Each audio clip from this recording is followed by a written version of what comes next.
Hi friends, మీ ఇంట్లో బెల్లం అట్లు అంటే ఎంతమందికి ఇష్టమో కామెంట్ చేయండి.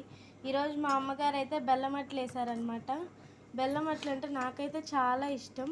సో దీనికి కావాల్సిన ఇంగ్రీడియంట్స్ అయితే చెప్తాను.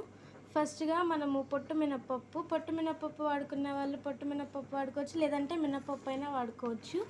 మేమైతే పొట్టు మినపప్పు వాడతామన్నమాట. పొట్టు మినపప్పు వచ్చేసి 6 గంటల సేపు నానబెట్టుకోవాలి. ఒక గ్లాస్ పొట్టు మినపప్పుకి మినపప్పుతో పాటు 4 స్పూన్ల బియ్యం పక్కన ఒక గిన్నెలో నానబెట్టుకోవాలి. బియ్యంలో ఒక అర స్పూను మెంతులు వేసుకొని నానబెట్టుకోవాలి.